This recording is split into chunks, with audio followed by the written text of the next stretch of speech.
Hello, welcome to a really quick one to pop on today and talk about a cool passion of mine is Barndominium financing and just kind of what is a Barndominium? Will financing only work for these type of loans and like kind of all that fun stuff. Um, you know, Really quick, want to just talk about what is a Barndominium? What are some common myths that I hear out there? Some financing eligibility, program highlights, and some final tips and takeaways. So don't want to keep it too long on this Good Friday, but this is such a cool little area that is making homeowners that didn't think that they could buy a house maybe in the city and wanted to move out to the suburbs a reality. So first thing, what is a barndominium? Well, it's not just an old barn that you find that you live in and it's rickety and falls apart. These are can be anything from finding an old barn, refurbishing it, rehabbing it, making it your own, to purchasing plans and designs that are really just building your own house to really have that farmhouse look and feel. So it does look like a barn, and it's very open. That's one of the biggest things. It's a very open concept. Most of these barndominiums have either a detached shed or work area that people can store their RVs, their boats, their play toys, all that kind of stuff. The big thing is these are clients that want to live in the rural area as opposed to in a city or in a suburb. So some common myths. One, I need to own the land first. So a lot of people think, okay, well, I can look at financing this barn dominium if I buy the land. Typically, when you're just buying land as just land, you need, 30 to 40% down. So a lot of myths are, gosh, I need 20 to 30% down, probably a minimum to purchase the land, and maybe another 20% down for doing a construction loan, which is what this is. Not, let's just dispel that myth. It's not true. You'll see in a minute. Um, I want to build a house, but while this house is being built, I need to live somewhere. So how can I afford both a mortgage payment and a rent payment at the same time if I can, I can make only one, kind of a thing. And another option is, hey, I've heard that you can buy these prefab designs, but I'm not going to get what I want. So it's, I want a 4-bedroom or a 5-bedroom, and everything I'm seeing is a 2 or 3-bedroom. Or I have a situation where maybe I want to add a loft, and I don't see any plans. We'll dispel that too. And building is extremely expensive. Barndominiums, not so much. So we'll dispel some of these myths here today. So first thing is financing eligibility. Woo! First thing, financing eligibility. 20% down is not needed, really, for anything. Even if your one takeaway is, well, this is great, but I'm going to buy a house down the street. Great. If it's FHA, you put 3.5% down with a FICO score over 620, and you can kind of see. I'm not going to read this all because you can all see it, but FICO, as you can see, pretty much as long as you have a 620 or better, you're golden. With FHA financing, you can purchase the land and the construction in one loan, packaged up in one, put 3.5% down. If it's in a very rural area, you can qualify for a USDA loan, which requires 0 down, 100% financing. If you're a veteran, thank you so much for your service, number one. Number two, you can use your VA loan to finance 100% of the costs. There are some caveats. So if you are a veteran, let me know. I work in the number one office for VA loan financing, so we will take care of you regardless. And if you want to go conventional, the conventional advantage is you put a little bit more down, but the mortgage insurance is a little bit less. There's no upfront mortgage insurance, and the mortgage insurance can be taken away at a certain point. That's 5% down and a 640 credit score. So there are plenty of options for you, regardless of which route you want to take, where you're going to purchase, and whatnot. And I get clients coming to me saying, hey, you know, my parents gave me a piece of their land, or I bought this piece of land like 20 years ago and I'm ready to build on it. The good news is that land can be used as your down payment. So if we have a building price, simple numbers here, a builder will build you this barndominium for $100,000, and you have this piece of land for, you know, that's maybe $20,000. We'll credit that $20,000 as your down payment. Now you'll still need to finance that 100,000, but it'll be looked at as a 20% down kind of purchase. So mortgage insurance and whatnot will be out of here. So if you already own the land, awesome. That can be used for your down payment. That's something that gets missed quite a bit. Program highlights. So we talked about this. How am I going to make two payments? One for rent, one for mortgage. Well, there's no payments due from the borrower during the construction phase.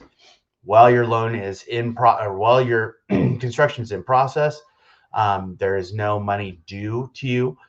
These are called one-time close construction loans, meaning we review the file, get all the information, figure out what this house is going to be worth through an appraisal once it's completed, and close on the loan in about 30 days. Once the loan is closed in that 30 days, we don't need to do any sort of re-qualifying process once the loan is closed, which is helpful for two reasons. One, if there's an event, say you're a job loss, heaven forbid, but let's say it's a job loss midway through construction, once that home is completed, we're not going to re-qualify you to see if you still can make those payments. So obviously a little bit of a double-edged sword there, but there's just a lot of pluses involved in a single close.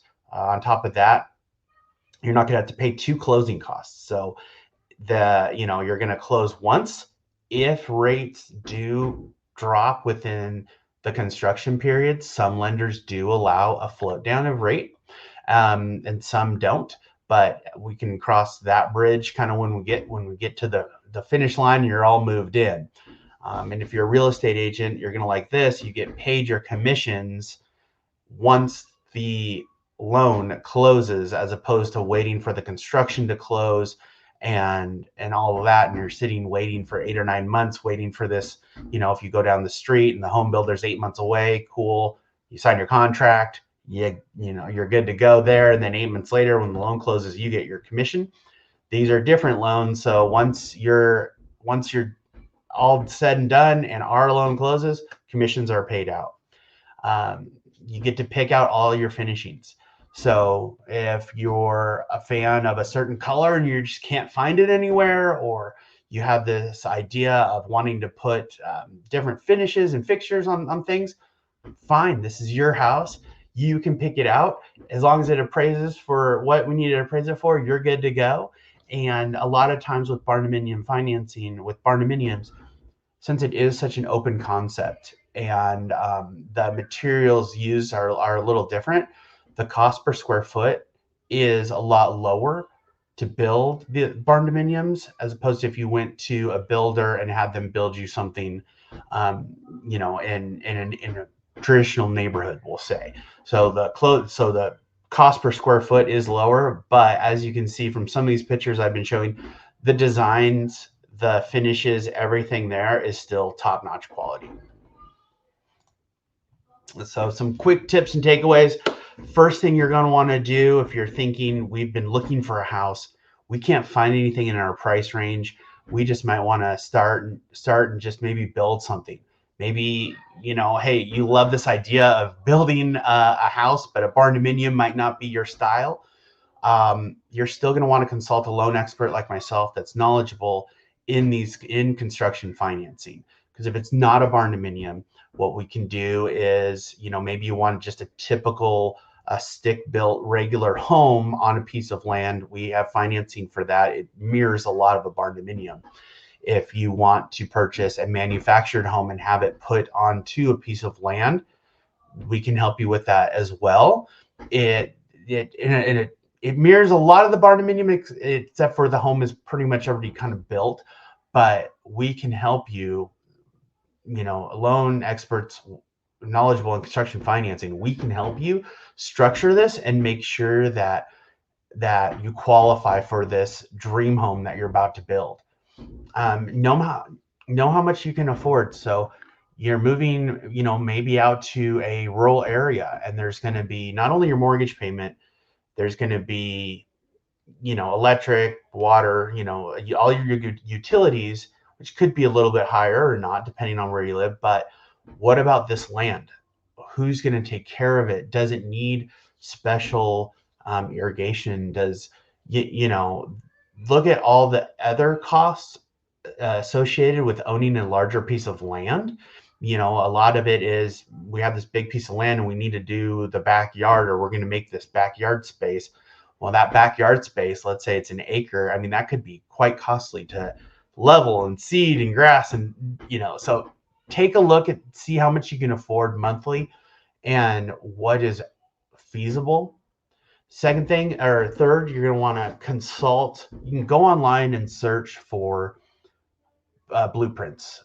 They're out there. There's tons of companies that will sell their blueprints to specifications so that a contractor can read it and review it like an architect. If you can't find exactly what you're looking for, absolutely consult an architect. They can draw up plans for you and whatnot. Most of the plans I can see are online. There's hundreds of them. So if you have questions about that, let me know, because I'm more than happy to, hey, here's some good designers in the area that can help either design a place for you, or they've already have a design that you're kind of looking for. Interview contractors. This might be the biggest thing. Number one is, how fast can these contractors complete this home? You might have the best contractor in the world. Maybe it's the cheapest contractor in the world, but it's going to take them 1.5 years or 2 years to do this project. And that's just demoralizing. If I'm being honest, I've had a house built, and let me tell you, it's not fun if it takes a long time.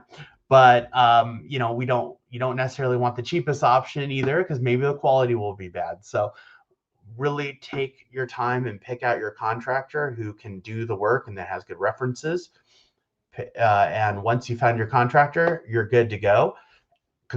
Next step would be consult a real estate agent that is knowledgeable in land purchase. So when you're buying a piece of land, you want to make sure it's buildable. You want to make sure, can we bring sewer out there? Can we bring the utilities? The last thing you want to do is buy this piece of land and then find out, I can't build on it. It's zoned, it's weird, it's landlocked, it's something. That's not what you want. So consult a knowledgeable real estate agent. And last thing, really, is pull the trigger.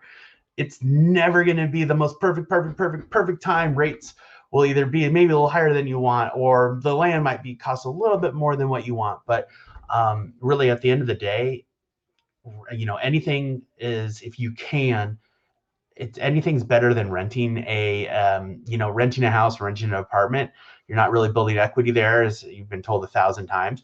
So if this is something that you're thinking about doing, it's probably achievable. And I'm more than happy to help kind of walk you through how to do this Barndominium, how to do a construction loan, all of that. It's what I do. It's what I love doing. So I hope you found some good takeaways. I really appreciate it on your time here on this Good Friday. So if you need anything, you let me know. Feel free to reach out, and look forward to seeing you next Friday.